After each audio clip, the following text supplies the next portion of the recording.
He's a medical doctor. He's no conservative. None of us voted for him. So why does Dr. Anthony Fauci have such say over the future of our country? And what is the connection between Fauci and the population-controlling Bill Gates Foundation? A senator and a medical doctor from Minnesota says he's being ordered to lie about COVID-19 deaths. Why is that?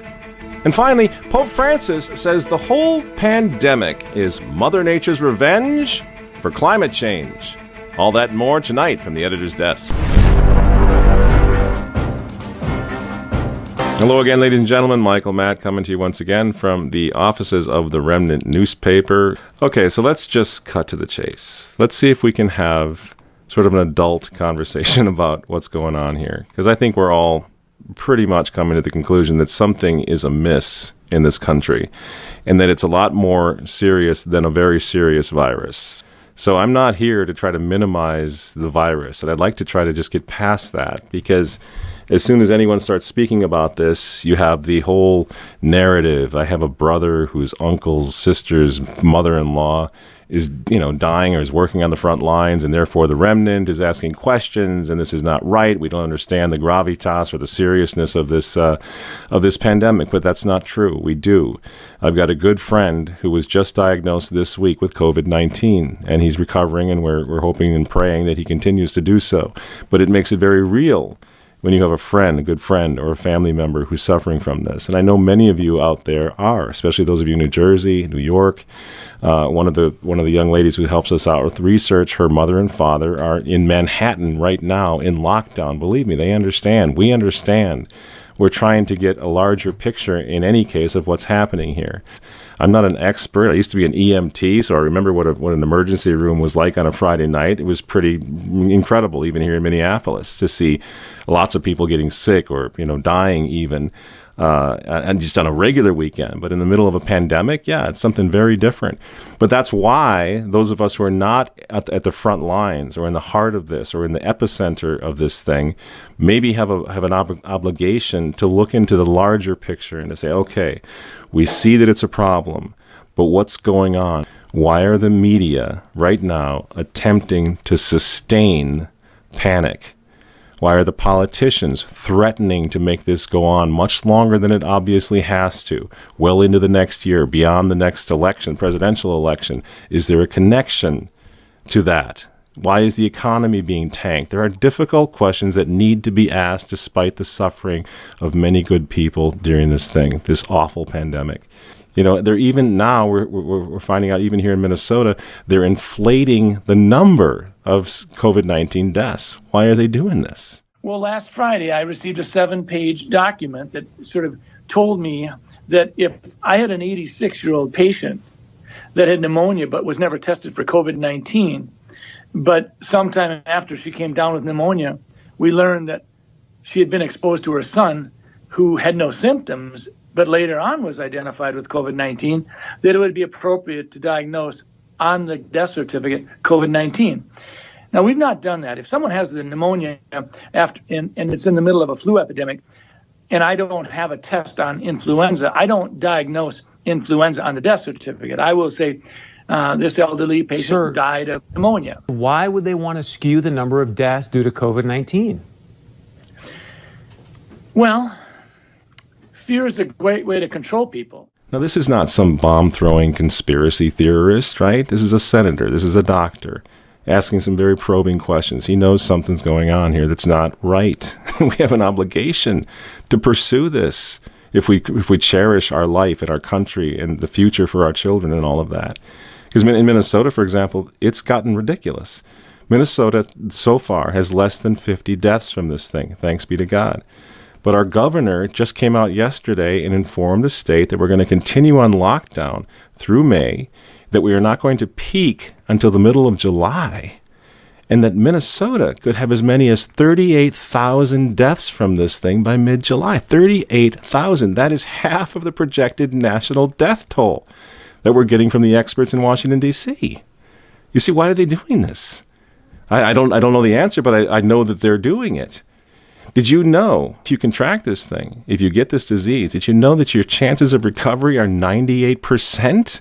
This is good news. This should encourage all of us to stay engaged in the fight to beat this thing, right? So why are we not being told that sort of thing on the news every night? Why is it just the constant ticker, death, death, death, adding up the numbers? Like, again, we're not experts on this.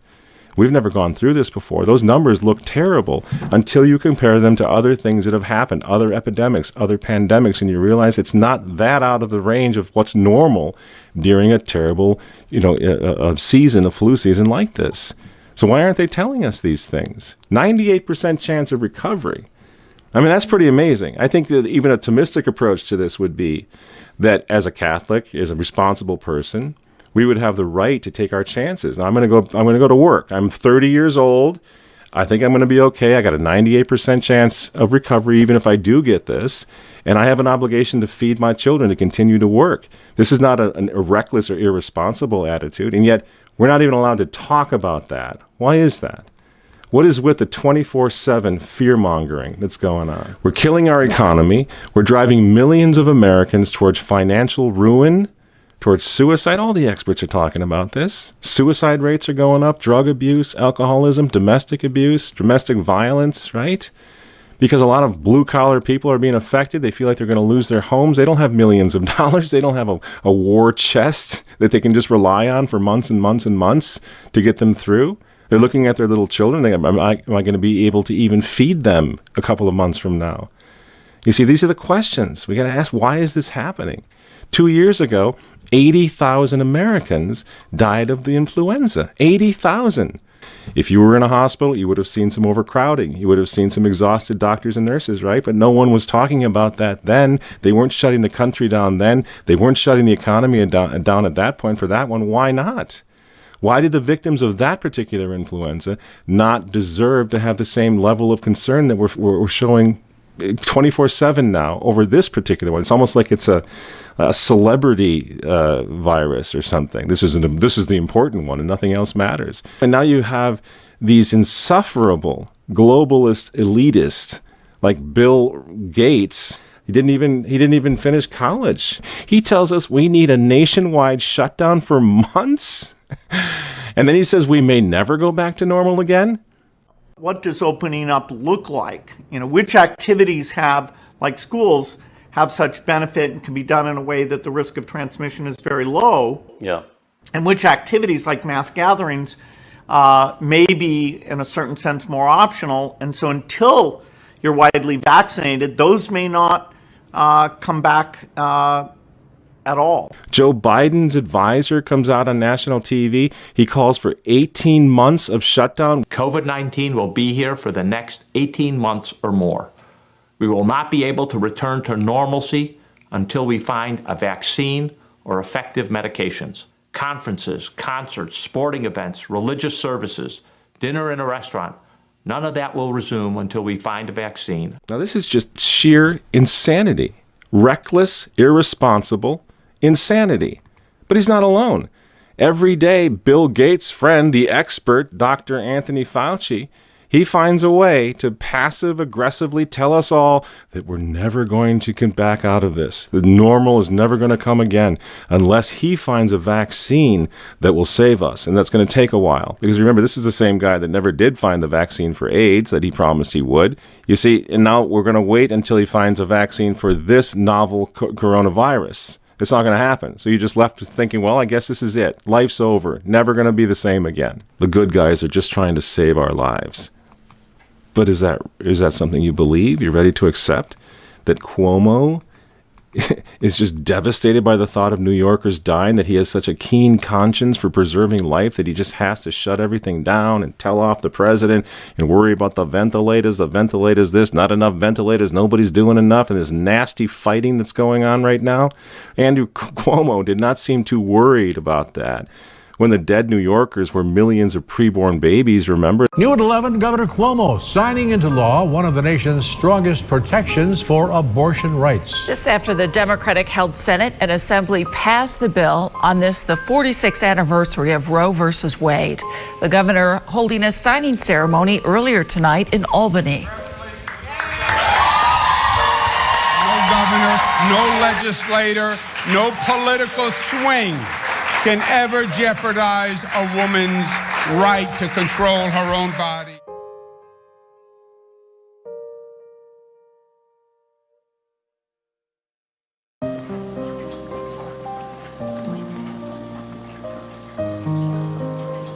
Hey, sweetie.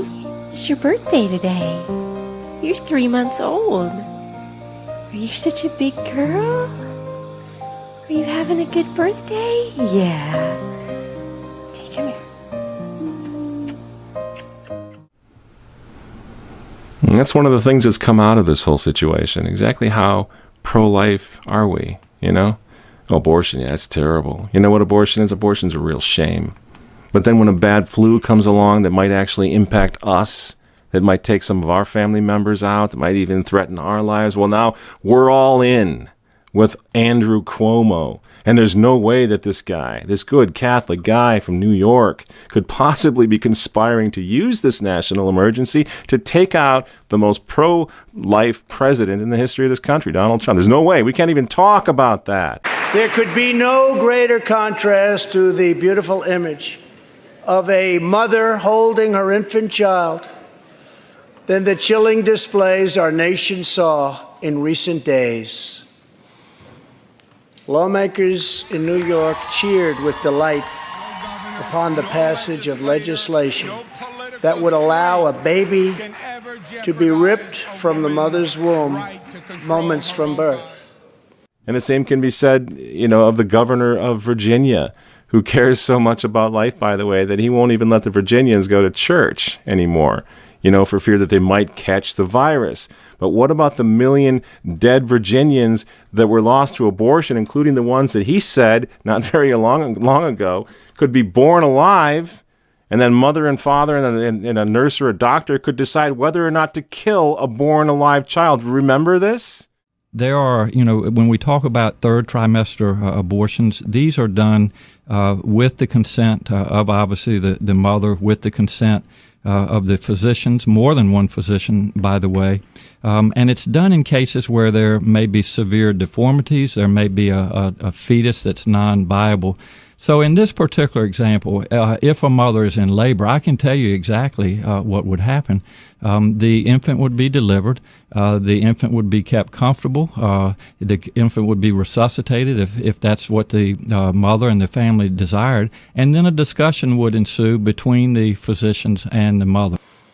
And then we had the case of the governor of Virginia, where he stated he would execute a baby after birth.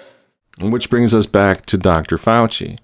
Surely Dr. Fauci, you know, a darling of the Obama administration, you know, a guy who's been working with Bill Gates, you know, for a long time, working with the globalists, working with the population controllers and everybody else. Surely he only cares about saving lives. He doesn't have a leftist slant to his agenda at all, right? The greater proportion of my professional career has been defined by HIV/AIDS. And if you go back then, during that period of time when there was extraordinary stigma, particularly against the gay community. And it was only when the world realized how the gay community responded to this outbreak with incredible courage and dignity and strength and activism that I think that really changed some of the stigma against the gay community. And of course, as I said, Dr. Fauci partners with Bill and Melinda Gates Foundation all the time. If you don't know anything about that foundation, please look it up. We'll put some links below here. You can check it out. I mean, this foundation is leading the charge to lower the world's population. Melinda Gates, who's a Catholic supposedly, you know, proudly talking about the new technologies they've developed over in Africa, where they can track and find out which young lady is not on contraception. They're going to provide contraception and sex education and lower those big nasty families, because that's not good for the planet. A very big goal that you have stated: get 120 million women voluntary contraception by 2020. You're a Roman Catholic. You were raised Roman Catholic, and some have said it runs counter to that. How do you wrestle with that? So I grew up Catholic. I went through K through 12 through Catholic school. I'm still a practicing Catholic, but over 90% of Catholic women in the United States use contraceptives because we believe in them. I use them. And if we believe in them and what they do for our lives, Shouldn't all women have access to those? That's what they're all about. Look them up. They're partnering with the United Nations. They're partnering with the World Health Organization. Now they're partnering with the Vatican. So when Fauci now comes out day after day, says Trump can't open up the country for another, whatever, months, years, however long he thinks it's going to be, he's just parroting what his friend Bill Gates, the population controlling guru of the New World Order, what he's saying.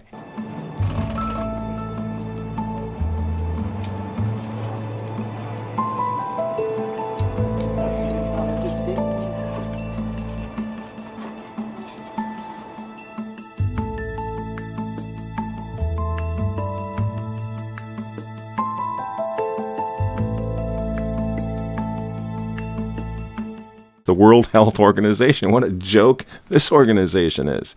We're pumping millions of dollars into this organization. Look what they're doing. They are guilty of so many lies now and so many Chinese communist cover-ups that Donald Trump now has paused funding for the World Health Organization. And Senator Lindsey Graham, to his credit, is promising to cut off U.S. funding altogether from this organization. Well, I'm going to take the burden off the president. In the next appropriations bill, there's not going to be any money for the WHO. I'm in charge of the appropriations subcommittee. I'm not going to support funding the WHO under its current leadership. They've been deceptive, they've been slow, and they've been Chinese apologists. I don't think they're a good investment under the current leadership for the United States. Now, why would that be? Why was the World Health Organization so off? Why did they seem to be so in bed with the Chinese communists on this one? Why was there so much misinformation coming from this expert organization on world health? Surely the World Health Organization is only concerned with saving lives, right? In most parts of the world, due to lockdown, most of the transmission that's actually happening in many countries now is happening in the household, at family level. In some senses, transmission has been taken off the streets and pushed back into family units.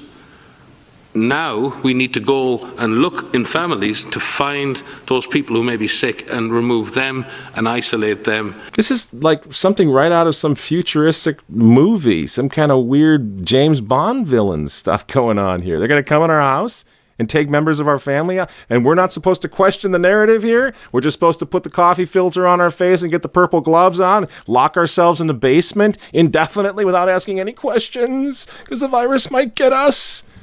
Really? What happened to us? What are we doing here? This is about power. This is about control. It's about leveling the international playing field. Guess what has to get out of the way before that can happen? The United States of America. And Donald Trump. You know Donald Trump's little expression there, make America great again? You think that's just some sort of an innocent little campaign slogan? No, that's a threat to the New World Order.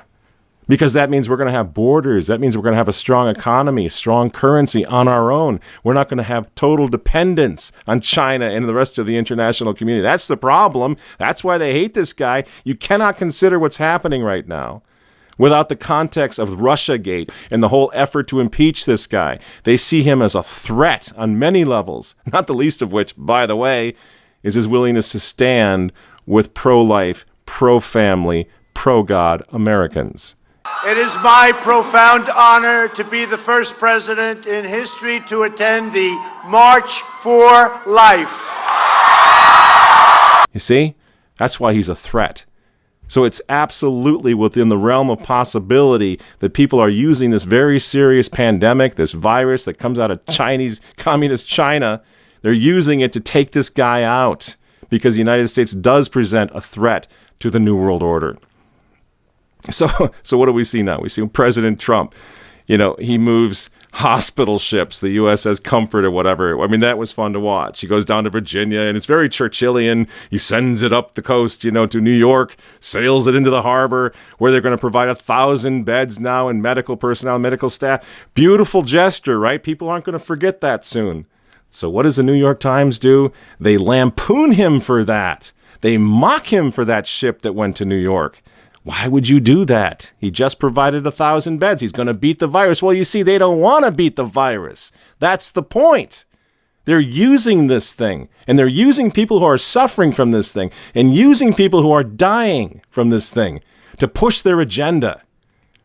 And so Trump builds this huge, what's the Javits Center, whatever, this biggest hospital ever, built it like in 10 minutes. This guy is pretty funny to see how he's able to take their challenge, double, triple, quadruple down on them and make progress against this virus that's been unleashed on our country. He does all this in record time. He cranks out more masks than anyone ever thought possible in partnership with 3M right here in Minnesota. Great company, by the way, it really is. And my brother-in-law worked for them for years. It's a powerful company. He goes to car manufacturers to have them help with the ventilators because Cuomo is telling everybody that if everybody doesn't get a personal ventilator, it's going to be Donald Trump's fault, right? Well, he just cranks them out, as many as any state could possibly need, to the point now where some states like California are actually returning ventilators to other states who need them because they got so many ventilators, right? This is what Trump's doing. And then he starts talking about promising therapeutic cures like the hydroxychloroquine, which obviously is saving a lot of lives, preventing a lot of people from getting. And what do? They pitch a hissy fit. They can't stand the fact that this guy's coming up with actual solutions that are going to beat the virus, win the war, without the global community coming in to save the day. I don't pretend to be the guy that's got it all figured out, but it seems like it makes sense. It's common sense. It's pretty probable that what's going on here is that only the globalist international community is going to be allowed to save us. We can't have America, the great country, the powerful country with good industry, good medical. I'm from Minnesota. We got the Mayo Clinic here. I'm pretty sure that the medical people in this state are going to keep a lot of people alive without Bill Gates vaccinating everybody. Or Fauci telling us we got to go years into the future before we can find the right vaccine. So get ready for hell on earth between now and then. I'm pretty sure we got this. But see, that's not going to be allowed. That's not going to be allowed. That will not be tolerated. The crisis must be prolonged until Americans are positively begging the globalists to vaccinate us all. Here, shoot me in the arm, save me. Don't let this ever happen again. I don't care if the economy's crashed and trashed and destroyed. Save us, oh great globalists. That's what they're waiting for. That's why they're prolonging this whole thing. And by the way, once the capitalist American system, when it's strong economy, once that is crushed, if this goes on for months, once it's out of the way, the globalist man in Rome has to simply tell 2 billion Catholics that Pachamama wishes them to sign on to the New World Order. See, they even have a pope on their side. That's what they got. That's what this is all about. And I sometimes worry that Donald Trump maybe doesn't realize or hasn't thought through the influence of the Vatican in all of this, because these crazy globalist people, they don't really have a government that can enforce these things. They can try. The little blue helmeted United Nations guys, not strong enough. They need something stronger. They need a moral and a theological, spiritual authority on their side to force this stuff throughout the entire world. And that is Pope Francis, whether we like it or not. He's on their side. And it's not a conspiracy theory. He's admitted it. He's advertised it. He wants you to know that he's on their side. You see? The Pope's climate change encyclical, Laudato Si, provides the theological underpinning for the entire climate change agenda. You see, he's telling the world that God wants this, or Pachamama wants this, or whatever. And this is why Francis is hailed as God's own agent, who's going to bless and approve the Sustainable Development Goals, which we've been talking about so much. The dramatic reality, this whole situation of exclusion and inequality, with its evident effects, has led me, in union with the entire Christian people and many others, to take stock of my grave responsibility in this regard and to speak out, together with all those who are seeking urgently needed and effective solutions. The adoption of the 2030 UN Agenda for Sustainable Development Goals is an important sign of hope. Bill and I love data. The numbers matter to us. Between 1990 and today, 300 million women now have access to contraception. This year and every year, we, the Gates Foundation, will track data behind the Sustainable Development Goals. Here again is Jeff Sachs speaking inside the Vatican during the Amazon Synod, promoting the Vatican and the United Nations promotion of the Sustainable Development Goals. Check them out. Pope Francis has played a truly a unique role in recent times to help get the world to the Sustainable Development Goals. These goals, of course, include universal education and granting access, working to give access to the entire world to contraception. That's the agenda. Overpopulation, climate change. That's what this is all about. Worldwide population control, the end of capitalism, and the dawning of a new green age of Aquarius. That's what these crazy people have in mind. And in order to help fly all of this stuff, they go to people like Bono, the insufferable pro-gay marriage, pro-abortion rock star from Ireland.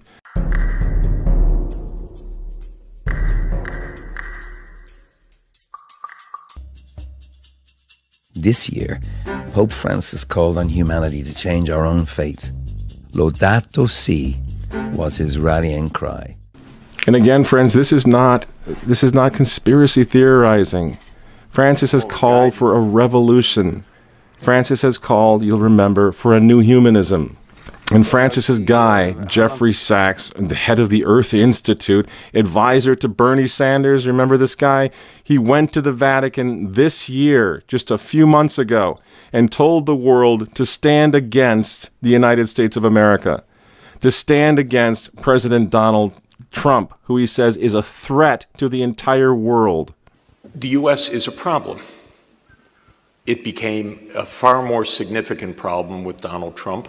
He may or may not be president after November, but the U.S. became vastly more complicated for the world since 2017. The U.S. has blocked every multilateral initiative of recent years. It is the only country pulling out of the Paris Climate Agreement. It is the only country that pulled out of the JCPOA agreement with Iran. But this is an imperial power in decline. And it is a dangerous country right now. It will be absolutely dangerous if Trump wins re-election. And you don't think that what we're going through right now might be part of that agenda, you know, to mess things up in our country so badly that Donald Trump doesn't get reelected? Because you know this is going to be hell on earth for him this summer. As far as his reelection chance, is going to be an interesting thing to watch.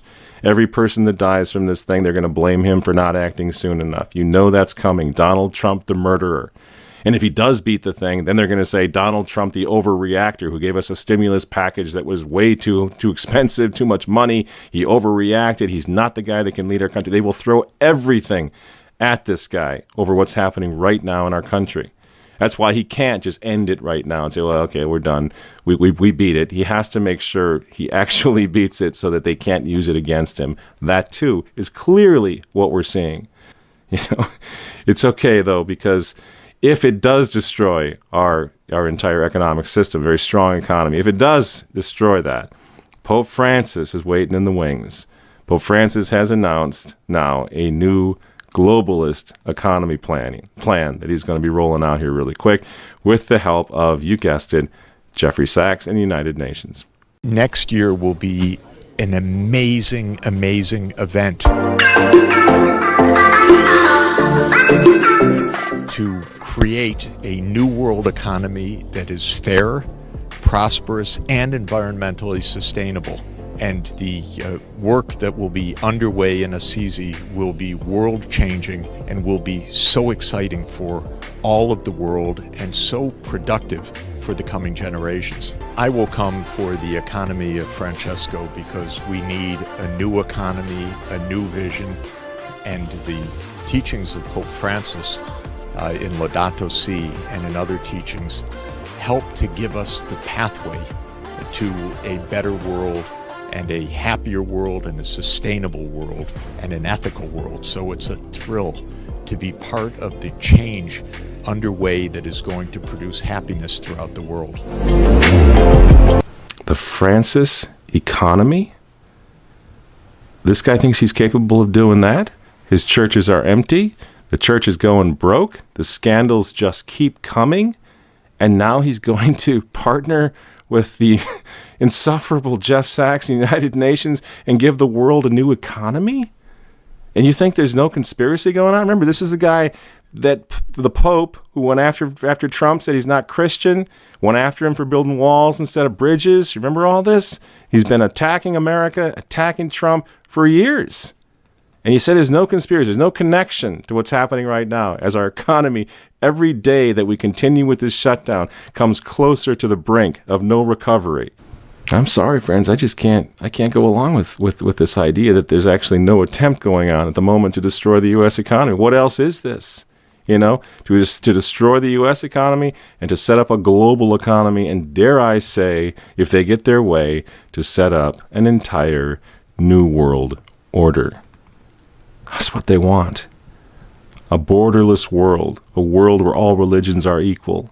We've been working on it for 100 years, 200 years. This is the whole brotherhood of man, the Freemasonic order, the plan that's been in place for a long, long time, the plan that needed the Catholic Church, the social kingship of Christ, Christendom, to fall flat on its face, to be crushed and destroyed and beheaded before it could move forward.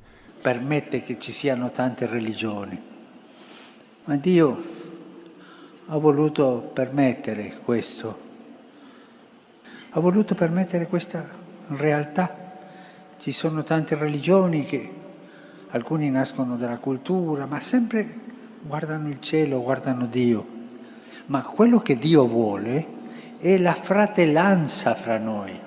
You see, this is the same thing. So as traditional Catholics, what we're seeing now is something that we were concerned was coming for a long time, ever since they threw Christ out, ever since they threw God out of public schools. You see, they've been working on this. We're not just fighting a virus here, friends. They're using this pandemic, this emergency situation. Maybe it's just a test run. I don't know. But I think they're beginning to put into play now this whole process of a new economic system, a new order, a new political system, a new order. Now, here's the thing, friends. It's Holy Week. So we all know that hope springs eternal. Christ was crucified on a cross. And from that ignominious gibbet, he forgives the world, right? And that cross becomes a symbol of hope for the next 2,000 years, something upon which God had been crucified, becomes the great symbol of hope. I'm not saying that this is all over and that there is no hope. There's tremendous amounts of hope. In fact, I keep going back to this. I think what's happening right now is more of a Tower of Babel scenario. They're beginning to break apart. This thing is not really working. Many people are seeing through what they're trying to do. They're desperate to get one of their own in the Vatican because they can't do it on their own. So if we fight for the restoration of the church, if we fight to have an actual Catholic Pope in Peter's chair in the years to come, all of this whole new world order house of cards can come tumbling down, but we need to open our eyes, say our prayers, become traditional Catholics, and have a Christocentric view of all this in order to fight this enemy.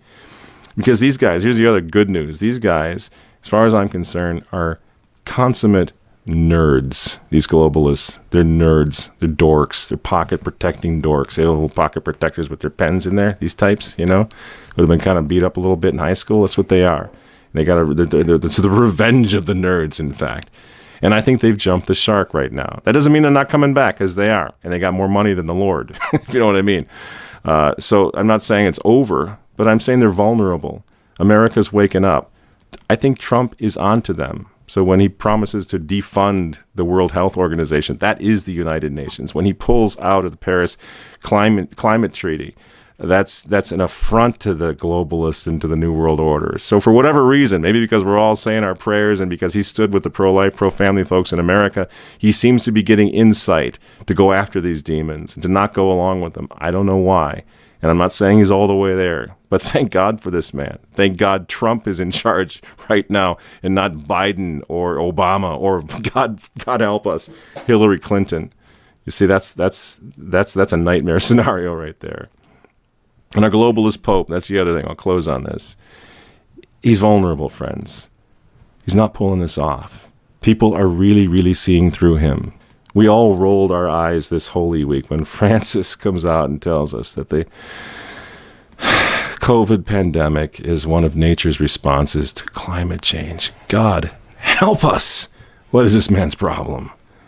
Really, Francis? In the middle of all this suffering and fear, you're still pushing your agenda, you and AOC and Bill Gates. You know, and this is clumsy. People see through this, friends, so don't be discouraged. Just know what we have to do. We need to get ready for war here. You know, we need to gear up. In a sense, the sort of clueless, blissful days of the past, pretending like everything was okay. I'm from Minnesota. We got the Mayo Clinic here. Those are gone now. We've had the chance to see what this looks like and what it feels like to be under house arrest and everything else. You think about this, whether it's the Soviet Union or the Cristeros or, you know, folks living under Nazi Germany. What kept them in place? Fear, you know? Fear of being killed, fear of being arrested, fear of the soldiers marching up and down the street, goose-stepping around Europe, right? Well, we're locking ourselves up right now out of fear.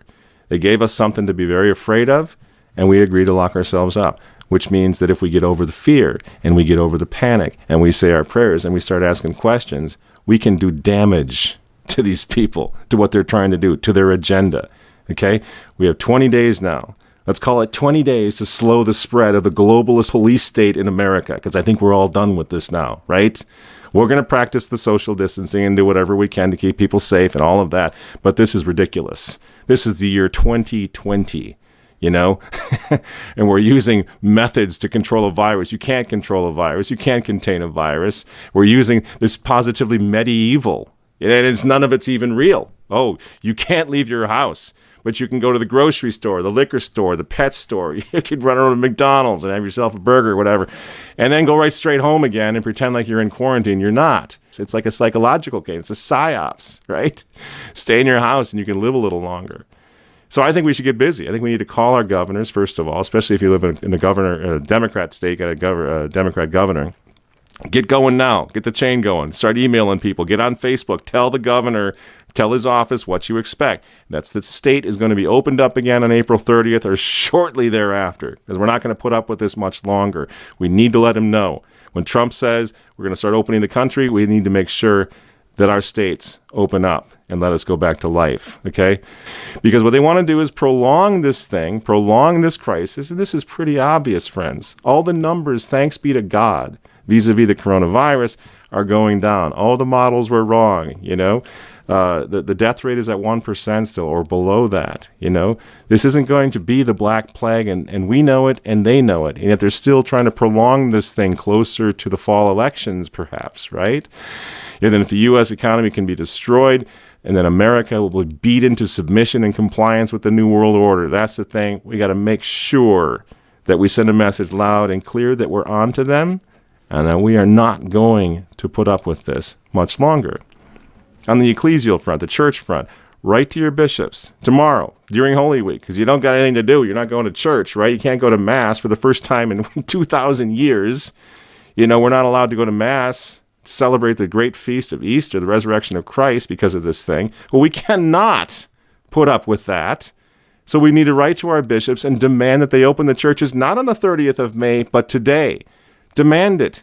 We can easily observe the social distancing guidelines in a big church. You can put a lot of people in there, you know, and point out the illogic, if I can just for a brief tangent.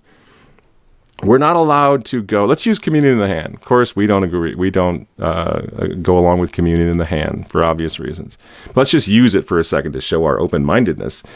They're telling a priest, a young, 40-year-old, well-educated young man, priest, who knows a lot about dealing with people and everything else, responsible member of the community. He cannot give a consecrated host in the hand of his parishioners. He cannot carefully set the host into the hands of his parishioners.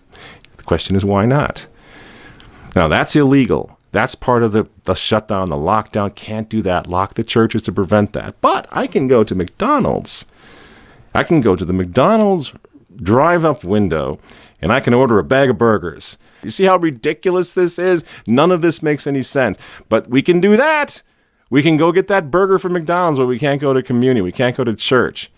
This is against the First Amendment. It's a violation of the First Amendment. It's intolerance. It's religious intolerance. Clearly, there's no reason that the churches should be locked. So let's get on that bandwagon. Demand that the churches open tomorrow. Let's become traditional Catholics again. Let me just briefly tell you what I mean by that. I'm not saying go immediately to the Latin Mass and everything's going to be fine. Educate yourself on what it means to be a traditional Catholic. Educate yourself on how long it took them to destroy our liturgical patrimony, to destroy the venerable Roman rite of Christendom. It goes back to apostolic times. Why do they need to get rid of that? Why did they get rid of the altar? Why did they get rid of the Latin? Why did they do all those things that united billions of Catholics around the world in a common liturgy, in a common faith, common beliefs? Why did they do that? They had to do that because that was a powerful block of people. And if you're the Freemasons or the Globalists or whatever, and you're trying to dominate the world, you can't get past the Catholic Church. So try to understand what this is all about, how we got to this point. It didn't start with Francis. It goes a long way. The war against Christendom, the war against Catholic kings and queens, the war finally against doctrine and liturgy that we saw in more recent times, even when I was a kid. Go to our website, remnantnewspaper.com, read our archives, spend a couple days in there so you can begin to learn what happened, how we got here, why it's necessary to go to your priest and say, Father, we want to go back to what Catholics did for 1,000, 15, 18, 1900 years. And finally, pray the rosary. Now that we see, again, what it looks like to be locked in our homes, what it looks like to have a regime that's telling us exactly what we can and can't do, now that we know what that feels like and looks like, now we can understand what Our Lady of Fatima was worried about. The errors of Russia, right? Atheism, dominate. Because what is atheism? What is atheism? Atheism is where hope goes to die. If our churches stay open, if we believe in God and the Blessed Mother, and we have our faith, we have hope. We're invincible. We're powerful. And the enemy knows that. So let's go back to praying the rosary, to listening to what Our Lady warned was coming. And pray that rosary also for our own perseverance, that we have the hope and the courage to fight, and also for the re-election of Donald Trump. Let's see if we can restore the covenant with God again in the time that this politician, he's not a politician, that this man, he's more of a statesman in the classic Greek sense than we've probably ever seen. Because he does care about the country, he does care about the state. Let's see if we can get him reelected and then maybe bring him closer to Christ now that he's seen the devil up close, these people who are trying to destroy him and destroy this country. I know there's a lot more than can be said. Again, please visit our website every day. We're going into all of this. We're trying to get to the truth. We want to stay united. The clans have got to stay united on this, and I think we're going to do this. We're going to come out on the other side of this stronger, more equipped, better informed about what the enemy looks like, what he's capable of, than ever before. I'm full of hope. I know you are. I want to wish everyone a beautiful Triduum and a glorious and a happy Easter with the promise of spring and the promise of this whole nightmare ending, and all of us on the other side being stronger for it, better Catholics, better soldiers of Christ to go to war against those who are the greatest enemy to the social kingship of Christ, and who are the greatest, I think, threat to our way of life. Thank you very much for listening. Again, happy Easter. I'm Michael Matt for Remnant TV, and we'll see you next week.